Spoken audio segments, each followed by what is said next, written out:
Alright guys, here is our next story. This is Uno's Garden. The animals go one by one, 100 plants, then there were none. And all the while the buildings double. This numbers game adds up to trouble. But if you count with the utmost care, and trust me that they are all there, you'll go from 10 to nothing, then the whole way back to 10 again. Uno arrived in the forest on a beautiful day at the very beginning of spring.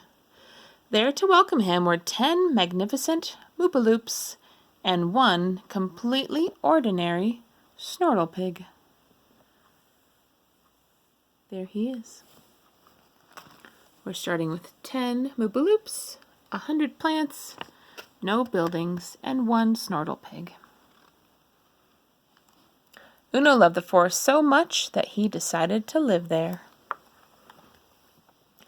Uno climbed above the treetops. The forest seemed to go on forever. Swinging through the branches were 9 leaping lumpy bums and the completely ordinary Snortlepig. There he is. We're going to look for him on every page.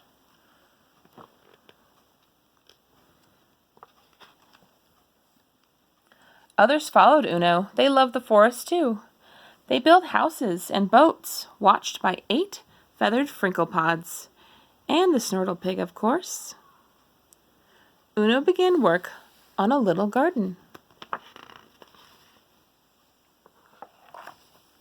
The fishermen's children played games among the trees. They counted 7 playful puddle butts, plus 1 Snortlepig. A little village grew. Some hunters went into the forest, looking for sneaky snagglebites. There were 6, but the hunters didn't catch them, or the Snortlepig. Do you see him? Tourists came. They saw 5 timid tumbletops, but that was all. Uno kept working on his garden. The village became a town.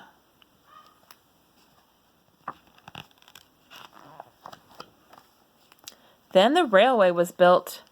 Excited passengers watched for wild animals. They caught a glimpse of 4 grazing gondolopes. And what was that funny-looking creature back there? What is that? The town had become a city.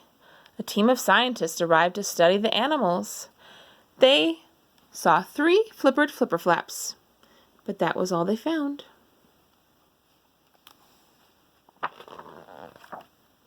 The city grew bigger and bigger, and the forest grew smaller and smaller. Some workers came across 2 pointy pricklebacks. They had never seen anything like them. And where is our Snortlepig? All the way up there. A lone fisherman set his line in the river. He caught a car tire, several old boots, and a cold. He didn't see the Snortlepig. In fact, nobody had seen one for so long, people weren't even sure they existed. One gray morning, the people of the city woke up, looked out over the endless buildings, and were sad. Why do we live in a place like this? They asked themselves. There are no trees. So they left.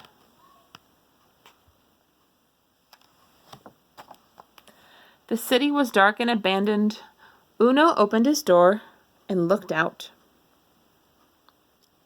Sitting there in the garden, among the plants that Uno had saved, was a Snortlepig, completely ordinary in every way except that it was there. The Snortlepig lived in Uno's garden for many years. The city crumbled, forgotten. The Snortlepig grew old and died. So did Uno, but the garden lived on. Uno's children continued to care for the little collection of trees and plants, and slowly the forest returned. The children kept a diary of their discoveries. 2 pointy pricklebacks. 3 flippered flipperflaps. 4 grazing gondolopes. 5 timid tumbletops. Over the years, Uno's grandchildren added to the list. 6 sneaky snagglebites, 7 playful puddlebutts. Their grandchildren added to the list too. 8 feathered frinklepods, and 9 leaping lumpy bums.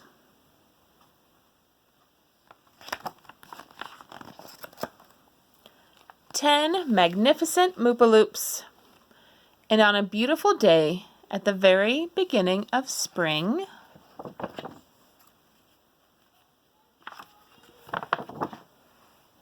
the forest and the city found themselves in perfect balance.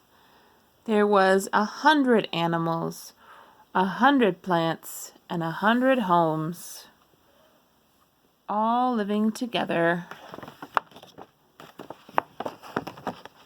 Do you see any snortle pigs?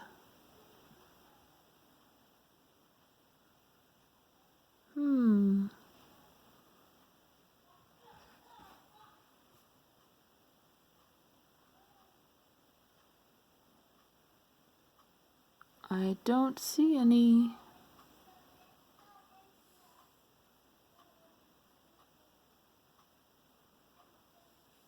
Looks like maybe an outline of one.